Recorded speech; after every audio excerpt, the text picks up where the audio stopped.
saya akan bagi firman Tuhan dari Amsal 17 ayatnya yang ke-22. Saudara buka Alkitab saudara, Amsal 17 ayatnya yang ke-22.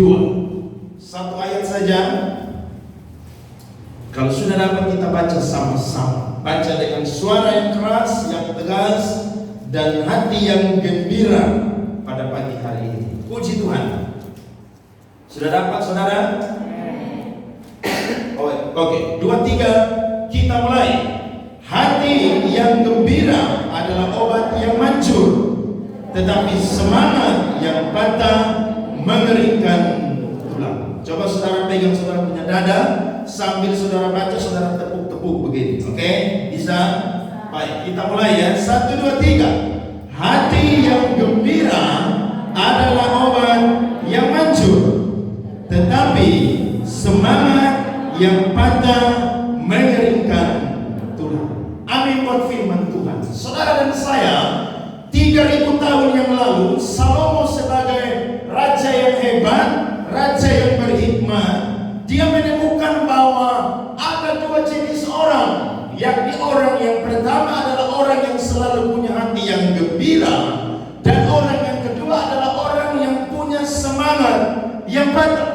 Sehingga ketika dia melihat situasi ini, maka dia menuangkan di dalam salah satu kitabnya, yakni kitab Amsal, untuk mengajarkan orang-orang percaya pada saat ini supaya kita menjadi orang-orang yang tidak punya semangat yang patah sehingga mengeringkan tulang kita, tapi kita menjadi orang-orang yang punya hati yang gembira, karena hati yang gembira adalah obat yang manjur. Nah saudara dan saya, izinkan saya membagikan firman Tuhan pada pagi hari ini. Saya membahas dimulai dari semangat yang patah, kemudian barulah saya balik membahas tentang hati yang gembira. Nah dalam kehidupan kita sebagai manusia saudara, tubuh dan jiwa itu tidak bisa dipisahkan. Apa yang dialami, yang dirasakan, yang dipikirkan oleh jiwa akan berpengaruh kepada tubuh kita. Betul saudara? Coba saudara jadi orang yang tidak pernah senyum, kira-kira wajah saudara jadi apa?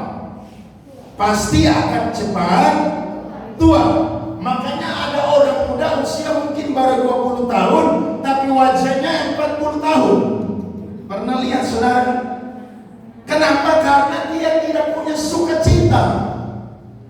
Apa yang ada di dalam hati kita saudara terpancar di wajah kita. Karena hati kita saudara mencerminkan wajah kita. Firman Tuhan berkata. Jadi saudara perhatikan baik-baik, jiwa kita akan mempengaruhi tubuh kita. Ada orang saudara yang suka pikiran saudara itu akan terbawa kepada suasana nafsu makan maupun juga suasana tidur. Orang yang banyak pikiran, saya percaya salah satu akan menyebabkan tidak punya nafsu makan. Tapi kalau dia saudara tidak pikiran, maka dia makan sepuasnya. Karena bagi dia lapar itu sesuatu yang tidak baik. Tapi karena pikiran saudara, karena khawatir, akhirnya imbasnya tidak suka makan. Makanya banyak orang kena penyakit lambung. Ada di sini yang punya sakit lambung? Saya harap saudara sakit lambung bukan karena banyak doa dan puasa. Karena ada banyak orang saudara yang terpengaruh dengan keadaan jiwanya sehingga membuat tubuhnya terpengaruh. Ada orang yang khawatir saudara sehingga tidak bisa membuat dia tidur dengan nyaman atau nyenyak. Jadi saya mau berkata, kasur atau tempat tidur yang mahal bukanlah jaminan bagi kita untuk bisa tidur yang nyenyak. Amin. Jadi kalau saudara punya uang yang banyak, silakan beli spring bed yang mahal, yang harganya mungkin 25 juta, 50 juta. Bahkan saya baca di Instagram, saudara, ada spring bed yang harganya hampir sekitar 800 juta. Kalau buat saudara yang tidak punya uang, ya persetan. Tapi kalau yang punya uang banyak, mereka beli saja. Karena buat mereka semakin mahal tempat tidur, maka akan buat mereka semakin tidur nyenyak. Tapi siapa yang bilang walaupun saudara tidur di kursi, tidur di tempat tidur jadi yang harganya 500.000, tapi kalau saudara punya jiwa tenang, saudara punya jiwa sukacita, saudara akan lebih nyenyak dari orang kaya yang tidur di atas spring bed yang harganya 800 juta. Betul? Coba lihat kiri kanan, bilang begini, jangan malu pakai tempat tidur yang harga 500.000. Karena itu bukan jaminan, bukan alasan. Alasannya ketika kita punya jiwa yang sehat, maka akan berpengaruh kepada tubuh kita. Katakan amin. Nah, saya mencatat saudara, apa penyebab orang menjadi patah semangat? Penyebab yang pertama adalah mereka memiliki hati yang pedih.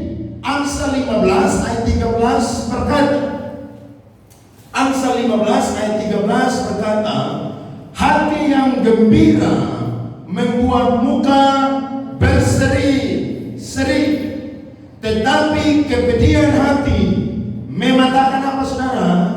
Semangat. Saudara lihat, orang yang punya semangat yang patah, alasan yang pertama atau penyebab yang pertama, karena dia memiliki hati yang pedih. Firman Tuhan berkata, orang yang kecewa atau orang yang mendendam kepada orang lain adalah orang yang bodoh. Ada banyak orang saudara yang punya hati yang pedih. Kenapa? Karena mungkin dikecewakan. Ketika dia pacaran, mungkin dia diputuskan sepihak sehingga membuat dia kepahitan. Ketika naik motor saudara ketemu mantan, bukan belok tapi angkapan muka. Kenapa? Hati pedih. Sehingga dia bilang begini, tanpamu aku butiran debu. Hati apa saudara? Pedih. Karena simpan sesuatu luka yang tidak disembuhkan. Saya mau berkata, kalau luka tidak disembuhkan, maka dia akan berubah menjadi sebuah apa saudara? Nanah. Dan ketika dia bernanah saudara, maka itu membahayakan saudara. Saudara bisa terkena tetanus dan akhirnya saudara menderita sakit dan bisa membawa kematian. Kalau saudara simpan kepahitan, simpan kepedihan dalam hati, hati-hati saudara, itu membuat saudara punya semangat jadi apa saudara? Patah. Jadi kalau saudara simpan sesuatu yang pedih sehari-hari ini, sesuatu yang pahit saudara, sesuatu yang dendam kepada orang lain, saudara harus buang. Saudara harus yang namanya jangan pernah membiarkan diri saudara larut di dalam masalah dan persoalan. Karena ketika saudara simpan masalah dan persoalan, maka dia seperti sampah yang ada di dalam hati saudara, sehingga dia terus saudara berbau dan akhirnya menjadi sesuatu yang kotor dan akhirnya menjadi penyakit di dalam kehidupan saudara. Penyebab orang yang punya semangat yang pertama, yang patah saudara, yang pertama adalah karena dia memiliki hati yang pedih. Yang kedua saudara, saya mencatat dia memiliki mental yang miskin. Amsal 15 ayat 15. Firman Tuhan berkata, hari orang berkesusahan buruk semuanya, tetapi orang yang gembira hatinya selalu apa saudara? Berpesta. Jadi saudara perhatikan firman Tuhan berkata, orang yang bergembira itu bukan karena dia punya uang yang banyak. Orang yang bergembira karena dia punya mental, dia punya hati yang kaya. Sekalipun dia punya uang yang tidak sama banyak seperti orang lain, tapi dia punya mental itu mental yang kaya. Tuhan berkata, membuat dia berpesta setiap hari. Berpesta di sini artinya adalah orang yang selalu bergembira, orang yang selalu bersukacita. Ada uang, tidak ada uang, tetap haleluya. Amin, saudara. Makan enak, tidak makan enak, tetap haleluya. Karena saya percaya hidup manusia itu seperti roda. Kadang kita ada di atas, kadang kita ada di bawah. Jadi tidak selamanya kita ada di atas, tapi kadang-kadang mungkin kita ada di bawah. Tapi ketika saudara ada di bawah sekalipun, jangan pernah punya mental yang miskin. Karena kalau saudara punya mental yang miskin, maka tiap hari saudara akan menjadi orang yang susah. Seperti kereta api yang bunyinya susah, susah, susah. Saudara pernah nonton di TV televisi tentang kereta api? Di Kupang tidak ada. Tapi kalau di Jawa, saudara, orang mau kemana-mana selalu menggunakan salah satu jasa transportasi adalah kereta api. Dan bunyinya adalah susah, susah, susah. Tiap hari saudara mengeluh saja, aduh susah. Ya, corona tidak ada, saudara mengeluh susah. Corona ada hari ini susah. Pokoknya saudara hidup tiap hari susah. Saya yakin kalau saudara bergaul dengan orang yang tiap hari susah, maka saudara punya mental akan jadi miskin seperti dia. Tapi orang Jawa bilang apa? Ada uang nggak ada uang, ada makan nggak makan, yang penting apa saudara? Ngumpul. Betul saudara? Orang Jawa itu nggak ada lauk atau apapun juga makan cuma pakai kerupuk saja, dia sukacita. Seperti kita orang Kupang atau orang NTT, kalau pesta harus ada yang namanya daging. Entah daging ayam, daging sapi, daging babi atau daging yang lain, yang pastinya harus ada daging. Kalau di pesta dan tidak ada daging, hanya ada ikan, maka saudara pun nama akan busuk atau bau. Karena identik seperti demikian. Nah, firman Tuhan mau supaya kita punya mental yang kaya. Yang ketiga saudara, kenapa orang punya semangat atau menjadi orang yang patah semangat? Yang ketiga adalah karena dia kehilangan semangat atau terlalu fokus pada masalah. Ketika orang fokus kepada masalah saudara, akan membuat dia kehilangan semangat.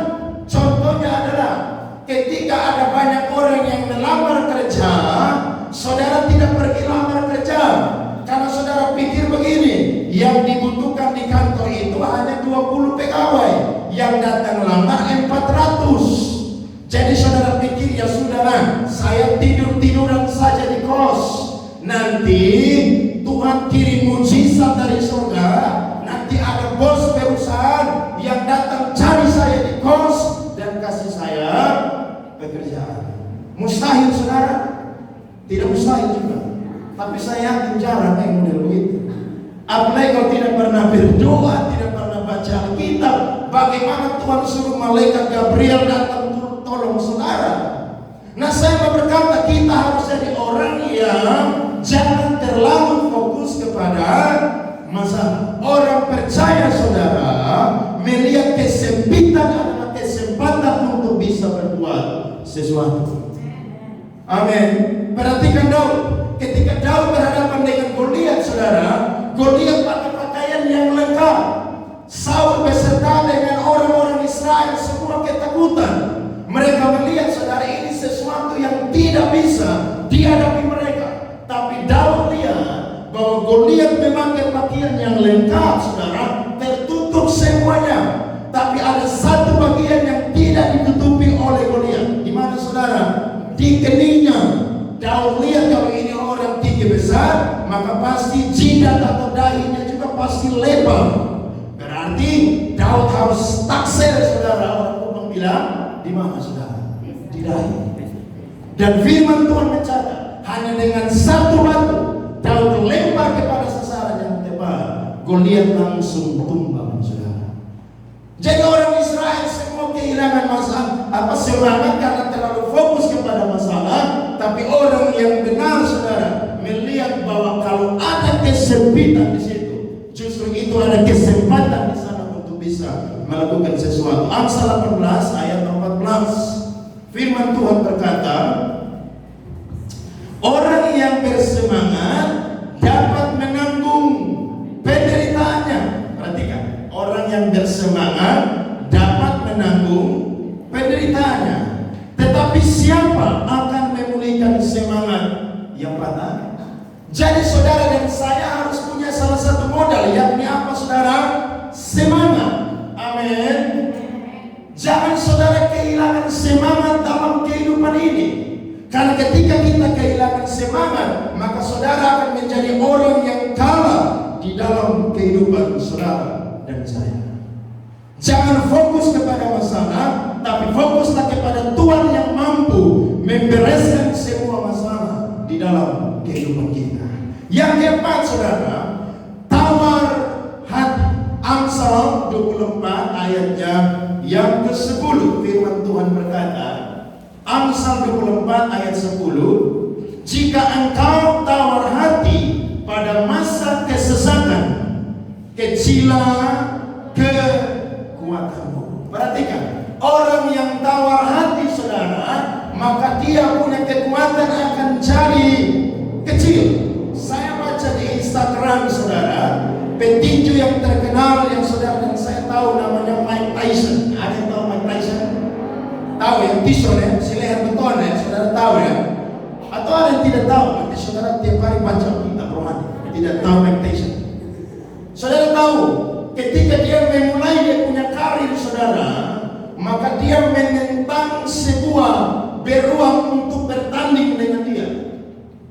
Dia bilang kepada penjaga beruang yang ganas itu, aku akan memberikan kepadamu 10.000 US dollar, tapi engkau harus melepaskan beruang itu dan berkelahi dengan saya.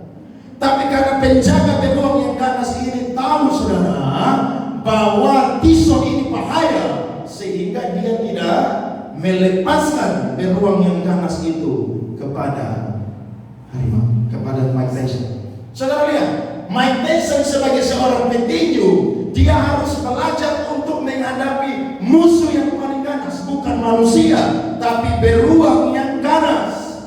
Tapi beruang saudara takut dilepaskan karena penjaganya takut nanti dihajar, dibunuh oleh Mike Tyson.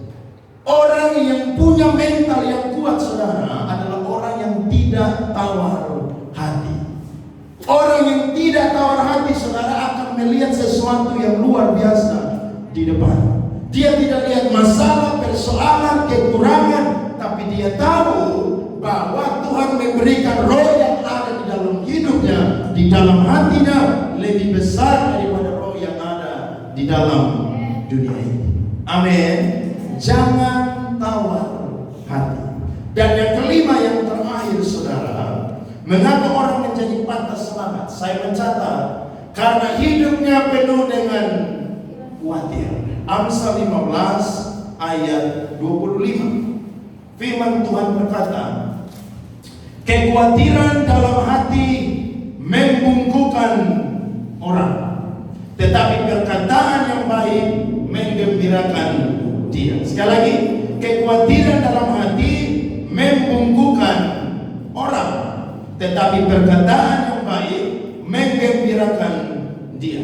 Nah, dalam salah satu versi saudara, bahasa Indonesia masa kini saudara, firman Tuhan berkata begini, rasa khawatir mematahkan semangat, tetapi kata-kata ramah membesarkan hati. Saudara lihat, orang yang khawatir akan membuat dia menjadi orang yang patah semangat. Khawatir ini boleh saudara, tapi jangan sampai kekhawatiran menguasai hati, pikiran, dan juga tindakan kita. Orang yang khawatir saudara, sebelum terjadi sesuatu, dia sudah berangan-angan dengan pikirannya sendiri, sehingga membuat dia tidak bisa melangkah. Akhirnya firman Tuhan mencatat dia seperti orang yang bungkuk. Orang yang bungkuk itu lihat kemana saudara? Ke bawah. Sedangkan orang yang berdiri tegak lihat kemana? Depan.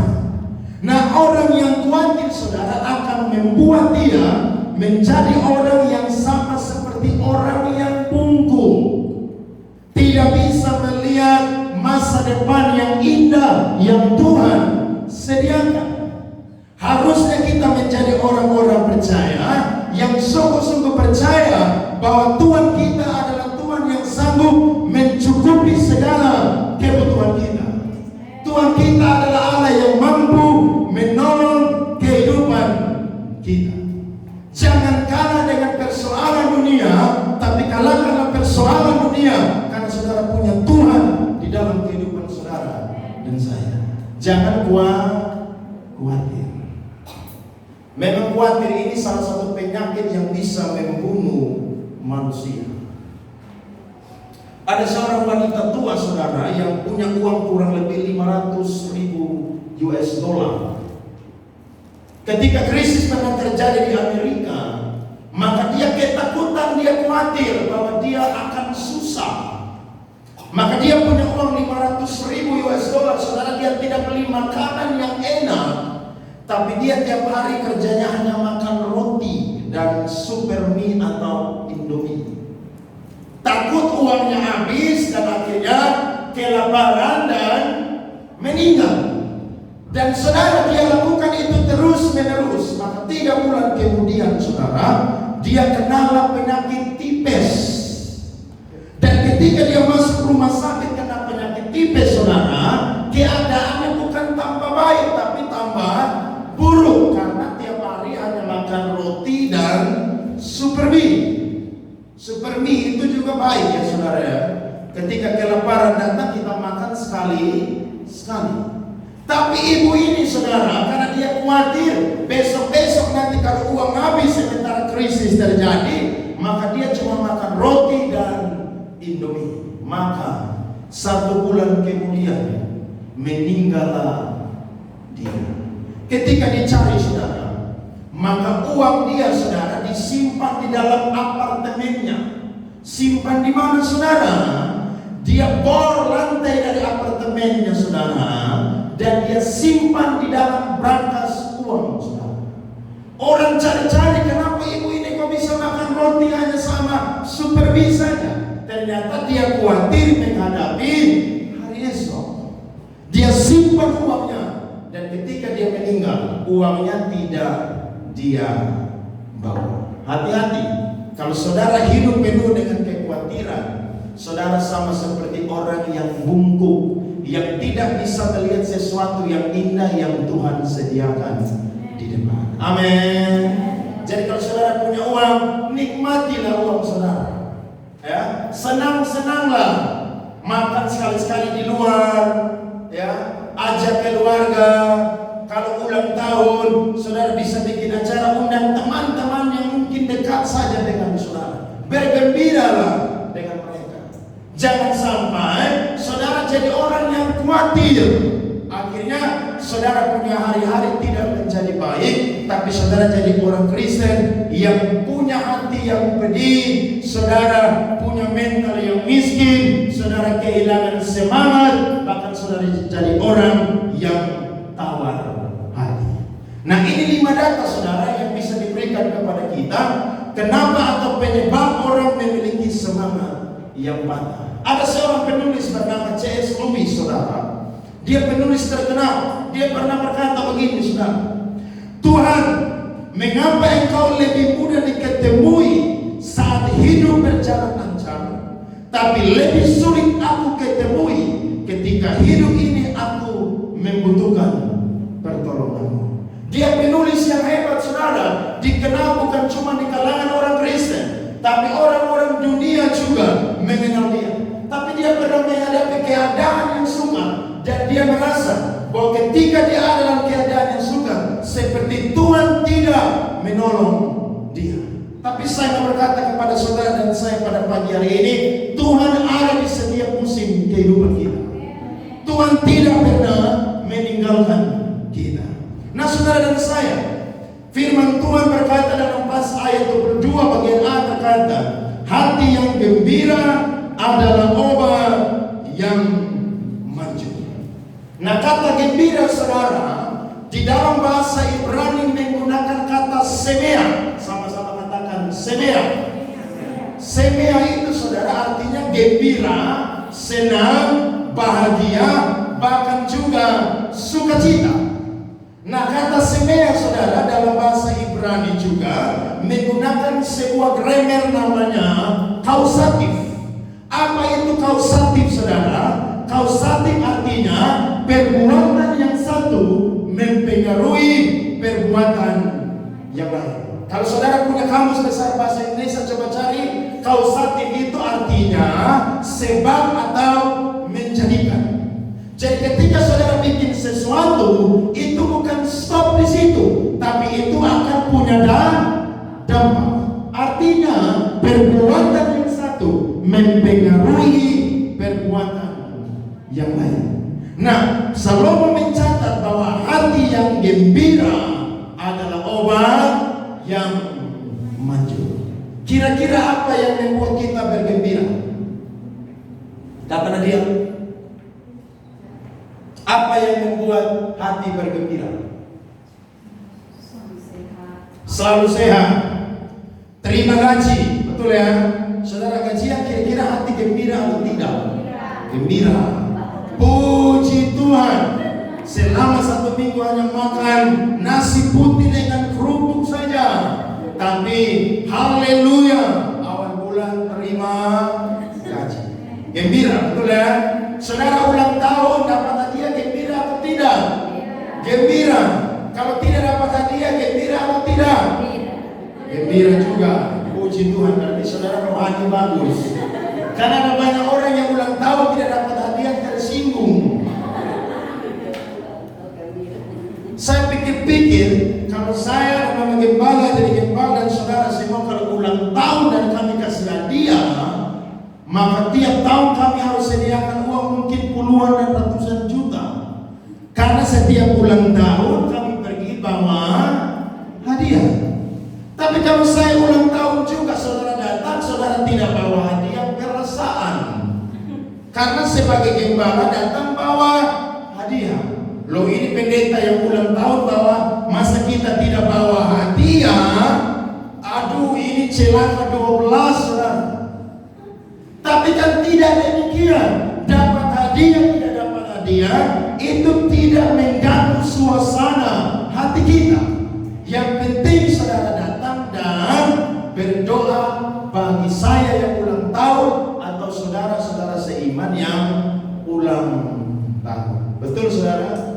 Tapi jangan sampai kalau ulang tahun dirayakan 50 kali, saudara tidak pernah bawa hadiah 1 kali juga. Itu masalah saudara. Saudara pergi kumpul keluarga, bawa uang atau tidak? Bawa. Untuk apa? Untuk store, betul ya? Supaya besok-besok kalau saudara anak menikah atau kematian, orang datang untuk bayar utang atau bayar kembali. Betul ya? Saudara pergi makan nasi berapa piring? 1 kan? Tambah atau tidak? Saya yakin saudara dikumpul keluarga atau orang nikah tidak mungkin tambah. Karena kalau saudara tambah pasti orang akan lirik saudara dan akan bilang, lihat dia dong, saudara saudara pun nama babo atau busuk. Tapi kalau di ulang tahun saya mau tanya, kira-kira makan tambah atau tidak? Nah, berarti di ulang tahun jangan datang dengan tangan yang kosong. Datang bawa apa saudara? Hadiah. Betul saudara? Tidak banyak kalau saudara berkata 20.000, 50.000, 100.000, tidak masalah. Amin. Yang penting saudara datang, tapi kan tidak terus-menerus begitu juga. Kan 1 tahun 1 kali. Jadi saudara harus belajar untuk apa? Berbagi. Doakan tapi berikan apa? Kado juga. Kalau ada saudara punya anak-anak, punya teman yang seusia mereka ulang tahun, saudara ikut acara antar mereka, pasti saudara bawa kado. Tapi kalau tidak bawa kado, bungkus uang sedikit mungkin di dalam amplop dan berikan kepada anak itu. Tapi sekali lagi saya mau bilang, apa yang dunia berikan kepada kita itu sesuatu hanya bersifat sementara. Amin. Hadiah, terima gaji, punya kekayaan, itu tidak bisa membuat saudara memiliki hati yang gembira secara permanen. Katakan amin. Nah, dunia medis saudara mendapati ada cara-cara agar dibuat sehingga orang bisa punya hati yang gembira. Yang pertama saudara, mereka melakukan terapi yang namanya fisioterapi. Apa itu fisioterapi saudara? Orang diterapi saudara karena mungkin mengalami gangguan jiwa, mungkin berolahraga dan sakit, dan juga kehilangan gangguan saraf saudara, maka dia akan diajar untuk berkomunikasi sehingga dia bisa yang namanya aktif kembali atau sarafnya bisa kembali normal. Dunia medis tadi saudara, supaya orang bisa punya hati yang gembira. Yang kedua saudara, yang dunia medis bisa cari dan dapatkan adalah dengan cara hipnoterapi. Apa itu hipnoterapi saudara? Dengan cara orang dihipnotis, alam bawah sadar saudara diambil dan saudara akan mengikuti apa yang orang itu berbuat. Ketika orang itu ketawa, saudara juga akan ketawa. Itu dihipnotis. Makanya kalau orang hipnotis yang jahat tepuk saudara punya pundak, minta uang, saudara kasih atau tidak? Kasih. Saya punya dosen teologi ya saudara, dihipnotis lewat telepon. Disuruh ke bank transfer uang 40 juta. Apa tuh? Padahal dia dosen bahasa Ibrani. Makanya kami semua heran, dia dosen bahasa Ibrani tapi bisa dihipnotis. Akhirnya uang 40 juta lenyap. Kemarin siang kami pulang dari sini, bersih-bersih, saya sama Gembala, sama Nia dan Kakak Marlin. Kami pulang saudara makan, tiba-tiba ada orang WhatsApp saya, "Salam, ini dengan Pak Fendi atau Ferdi. Saya ingin membantu atau menabur bagi pekerjaan Tuhan di gereja Kupang Presenter." Saya lihat, loh ini namanya kan orang baru, dari mana dapat nomor saya? Maka saya coba telepon. Saya juga kurang bijak, harusnya saya kerjain dia, karena memang ini orang penipu saudara. Saya sudah ulang-ulang dapat begini. Orang ambil nomor telepon dan akhirnya mereka telepon atau hubungi kita. Hipnotis saudara. Saya tanya, "Pak dari mana?" "Oh saya dari Jakarta." "Gereja di mana?" "Oh saya gereja Jalan Jawan Pak." Terus Pak, alasan mau membantu gereja Kupang Presenter apa? "Oh tidak, saya lihat bahwa ada survei bahwa